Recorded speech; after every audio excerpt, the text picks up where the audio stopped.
From Indianapolis, with an eye on every corner of the state, this is IBJ Media's Inside Indiana Business with Gerry Dick. Presented by Elevate Ventures and Indiana University.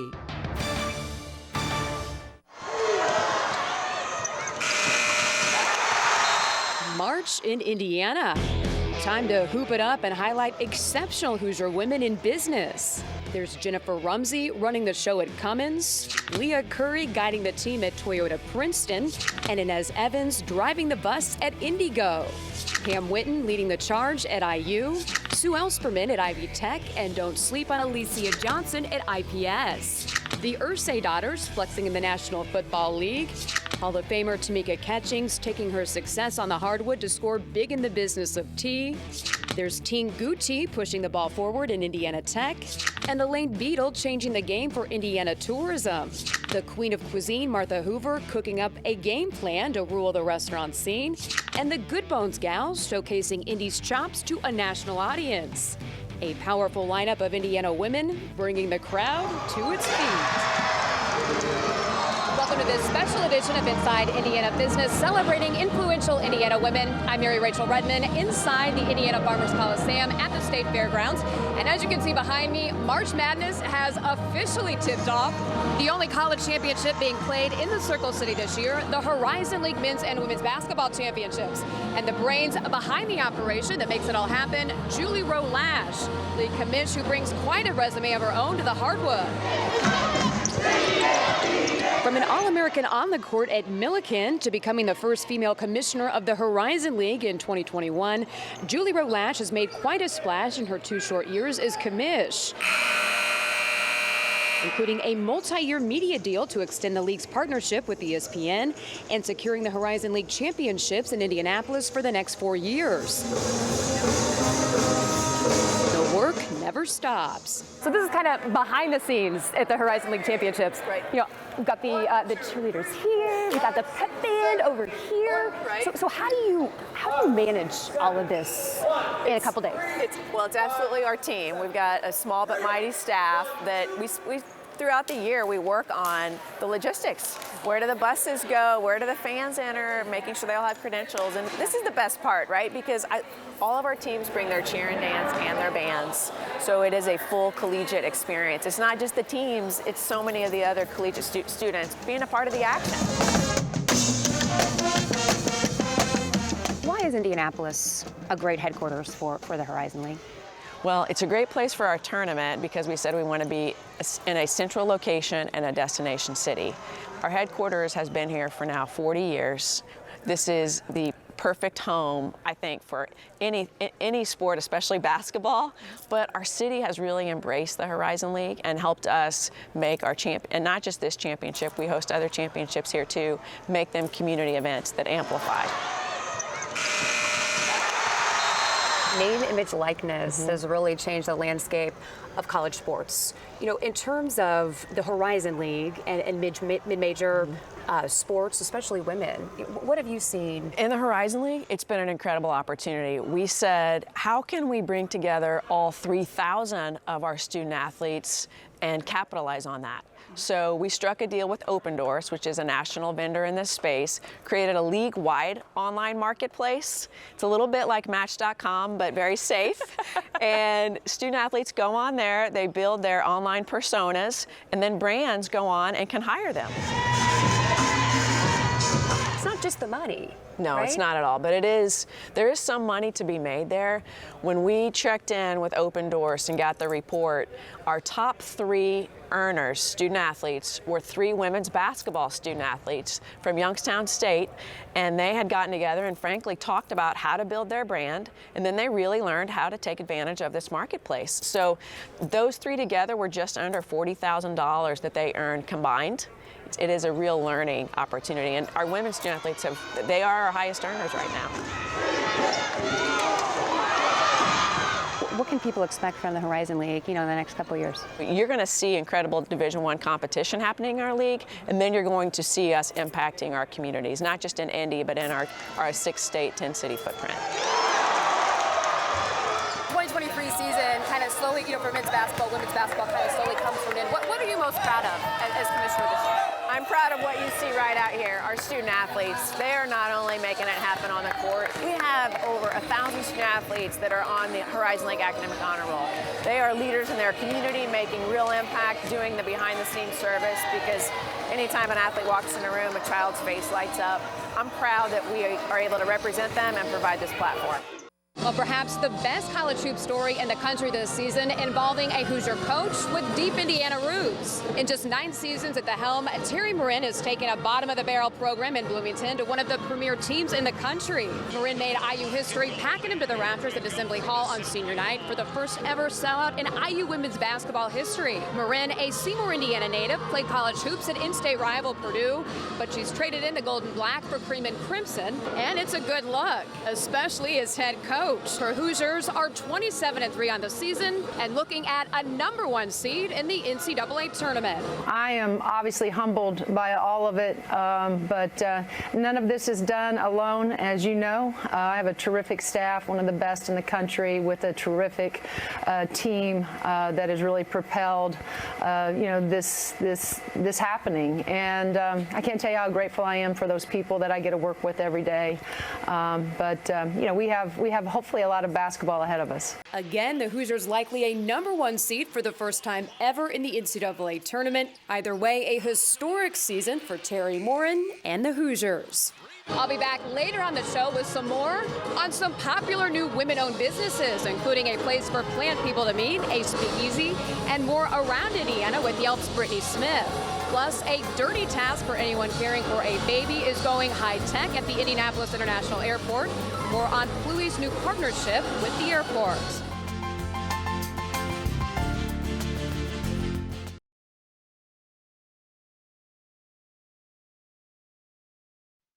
The description for museum director originally said the museum was looking to attract a more diverse audience while, quote, maintaining the museum's traditional core white art audience.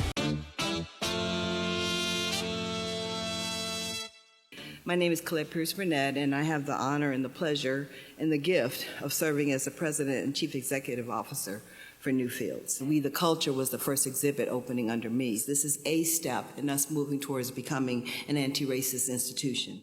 As a child, my mother used to take me to my sister and I, to every museum in Cleveland, and she would drag us there. And I have distinct memories of not really seeing myself in the art, and I really didn't want to go. So here I find this collision in my own life where I have an opportunity to be responsible for a museum that is bold and brave to sponsor these beautiful artists. My vision is for us to continue to execute the mission. And the mission is to enrich lives with exceptional experiences with art and nature. Colette Pierce-Burnett, the woman now in charge of creating a more inclusive experience at an Indiana cultural gem. More on her impact at Newfields in this week's Business and Beyond podcast. Welcome back to this special edition of Inside Indiana Business, featuring influential Indiana women. The world's first and only self-sanitizing diaper changing table for public restrooms was co-founded by a DePaul University grad and mom looking for a new high-tech way to tackle a dirty job for parents. Business of Health reporter Kylie Valletta is in studio with more on a new partnership for Plui. Mary Rachel. Plui co-founder and Chief Operating Officer Brittany Heiser is an Indy native and Roncalli High School grad. Her Hoosier connections are a major reason why the company just landed its biggest business deal yet. The Indianapolis International Airport is installing nearly 50 Plui changing tables, making it the first airport to fill every public restroom with a Plui. Brittany Heiser joins me now with a big Plui update. Welcome back to the show, Brittany. Thank you so much, Kylie, for having me back. All right. Well, the airport just won Best Airport in North America for the 11th year in a row, and that award is based on customer experience, which is a great segue to Plui. Give us a quick refresher on Plui and how it improves the diaper changing experience. Yeah, so Plui is the world's only self-sanitizing diaper changing table for public restrooms. So what that means is when a family member comes to change their child, they have that peace of mind that the table has been properly sanitized, therefore keeping their baby safe from harmful germs and bacteria. And it's pretty fascinating how it does that with a UVC light when you close the diaper changing table. It's pretty amazing. Okay, so this is the biggest installment of Pluie yet in the country, so congratulations on that. What is the significance of this deal for your company? Yeah, so the Indianapolis International Airport, as you said, is the first airport nationally to purchase Pluie for not only the nursing rooms, but also every restroom throughout the airport. The world's best airport now has the world's best diaper changing solution. And this is also our largest single site location in the nation. And we're just so proud to partner with the Indianapolis Airport to provide the best traveler experience. And our hope is that the airport's decision to install Pluie in all their restrooms influence other Indiana businesses as well as other airports nationwide to consider Pluie. All right, you also have giant news. Pluie appeared on Shark Tank just days ago. Based on when we're taping this interview, there's a lot that you can't tell us, but what can you tell us about your experience on Shark Tank? Yeah, Shark Tank was a dream come true. My family has been avid Shark Tank fans since the early days. It was the hardest secret to keep because we actually started the application process in February of last year for season 14. My business partner, Addie Gundry, and I flew out to LA in July. They call it Shark Tank for a reason. We were in front of the sharks for about an hour. And, you know, being a commercial business, a B2B business, it was truly an honor to, one, not only get the chance to film in front of the sharks, but also to air. So this is really has been our opportunity to get Pluie out there to a national audience and share our mission as moms trying to change the table. Okay, only about 20 seconds left, Brittany, but Pluie is for businesses, like you just said. You're launching something for parents too, which is really neat that shoppers can take home with themselves. Tell us about that. Yeah, so our vision is to build, you know, this brand and business that stands for health and safety for families on the go. And we're launching the Pluie Pret changing mat for families to use when out in public. And until Pluie diaper changing tables can be in the 4 million restrooms nationwide, they can take a piece of Pluie with them. So really to capitalize on the Shark Tank exposure, we just kicked off a pre-order campaign for the Pluie Pret changing mat. So check it out. It's on our website. Well, this is our special women's show. I know you said women at the airport really helped push that deal over the finish line. Thanks for joining us today on the show. Thank you so much, Kylie. Well, she spent more than 20 years covering politics and government for several news organizations, and now she's the woman behind the pages you read of the Indianapolis Business Journal. We'll go one-on-one with IBJ editor Leslie Weidenbenner next.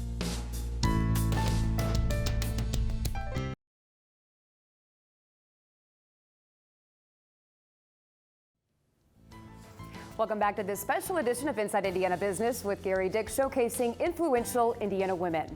Well, the Indianapolis Business Journal has been around for more than 40 years and continues to be one of the most authoritative voices covering central Indiana business. Leslie Weidenbenner spent more than 2 decades covering politics and government before she landed at the IBJ. She's been running the show as editor for the past 2 years. Leslie, welcome to the show. Thanks so much for having me. I always enjoy being here, and this is especially fun. Well, you are an influential woman. Well, thank you. Head editor there at the IBJ. You know, what have you seen as the biggest change or maybe surprise, particularly for women in business here in central Indiana? Well, it's interesting just to talk about journalism in general, that when I was first in school, most of the students were women. And when I got into reporting, lots of the journalism reporting positions were held by women. But over time, really, we've seen a lot more women climb into management. And I think that we're seeing that same thing across Indiana business in general, although you'll see that still at the very highest levels of public companies, still not a lot of women there. Why do you think that is? I just think it takes a long time for women to climb up through the ranks. And, you know, women also take out time to do other things in their lives that sometimes mean that it takes a little longer for them to get into positions. You know, as somebody that's been around this for a while, what kind of advice, I guess, would you give to somebody that wants to jump up into a management position? I think you just have to work really hard, and you also have to talk about what you want to do. You have to let the people who you work with know that you're interested in moving into another position, because you never know when those discussions are really going on. You never know when the opportunities might present themselves. And then you always have to be thinking about, what can I do to show that I can do more than my job? What can I talk about? What suggestions can I make that will help people see what your value could be in another role? You know, you talk about having big discussions. Last month, you guys came out with a huge issue in the IBJ talking about downtowns at a crossroads, really. Can you talk about that issue a little bit? Sure. And some of the fallout from it? We started out with the goal of just doing a few stories about downtown, but what we kept running into was that there was so much to talk about, there was so much context, that doing one big story was unrealistic. And so we decided that we would really focus on having almost an entire issue focused on downtown. Then we could have separate stories about crime, about what it's like to live downtown, about all the projects that are going on downtown. So everybody on the staff participated, and it was an enormous undertaking for us, but we are absolutely thrilled with the results, and we feel like we learned a lot. We talked a lot about crime and how the perception of crime appears to be much worse than the reality. We talked about the fact that there are $9 billion in projects underway or in the planning stages downtown. And we talked about a lot of the challenges too related to homelessness and a lot of those issues. The reaction's been really good. Leslie, thank you for joining us. And coming up, Indiana women also making their mark in everything from speakeasies to botanical bars to a must-try all-day cafe in the heart of downtown Fort Wayne. We check out the new and hottest women-owned businesses around the state when we come back.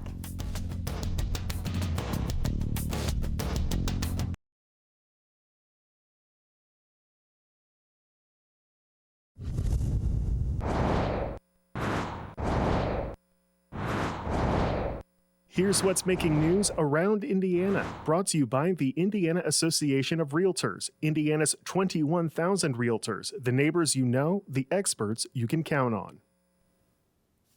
Cruisers like to keep it local when spending their money, and Indiana women-owned businesses are reaping the reward. This month's Trendiana is shining the light on 5 hot new women-owned businesses, and Yelp's Brittany Smith is here with the 411. All right, Brittany, let's get right to it. You're in Westfield right now. Tell me a little bit about something. You've got an interesting little tool with you. Yes, Westfield continues to boom, and Real is a great example of this.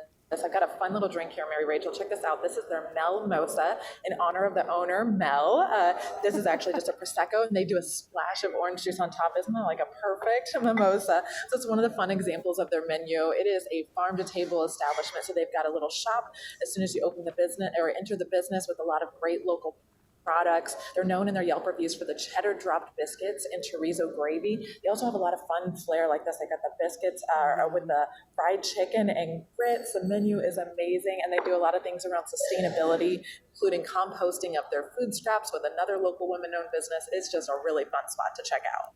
All right, Brittany, this next one is called A Place for Plant People to Meet. Explain. Yes, that's got to give credit to the owner, Victoria. She dubbed it as a plant place or a plant people place to meet. And it's just a great example of how you're seeing more and more of these plant shops opening up. It's located just a stone's throw from Mass Ave. It's a really fun place to go to learn how to not only purchase your house or a house plant, but how to care for it. So when you take it home or when you gift it, you can keep it alive. That's always one of the biggest struggles, right? And it's just a really fun place to also check out some gifts to get for your friends. And heading to Fort Wayne in Allen County, Ophelia's looks like a nice place to grab a bite. Yeah, this is a women-owned all-day cafe, so it's located in the Wells Street corridor. Some of their most popular and interesting dishes that you'll find in the Yelp reviews are their steak Benedict, their curried cauliflower dip. It's set in an old home, so folks really love the atmosphere. It's really cozy and a fun spot to hang out, and they're serving brunch, coffee, and tea during the day. And how about the Vault Indy here in Indianapolis? Yeah, the Bates Hendricks neighborhood just continues to grow and blossom, and this is a great example of it. It's a new 20s and 30s speakeasy, so you have to get the code to enter the business, really fun and playful. And one of the things that the Yelpers really love is their mint julep spritzer and the apple butter old fashioned. That one's definitely catching my eye for my next visit. That sounds delicious. And kind of last but not least, Saturday Sangria in Crown Point. A little misleading when you hear the name. Yeah, when you first hear it, right? A gluten-free bakery located in Crown Point, like you mentioned. So this is a great spot, especially to go if you have dietary restrictions. So think about dairy-free, sugar-free, keto. Some of their popular desserts there at the Saturday Sangria are the German chocolate cupcake, and then you got the classic chocolate chip cookies there as well. That all looks absolutely delicious. Brittany, as always, great stuff. Thank you. Thanks so much, Mary Rachel. That's all the time we have this week. Thank you for joining us as we looked at some of the amazing things influential Indiana women are doing. Before we go, a snapshot of some inspiring women. And as Gerry would say, go out and make it a successful week.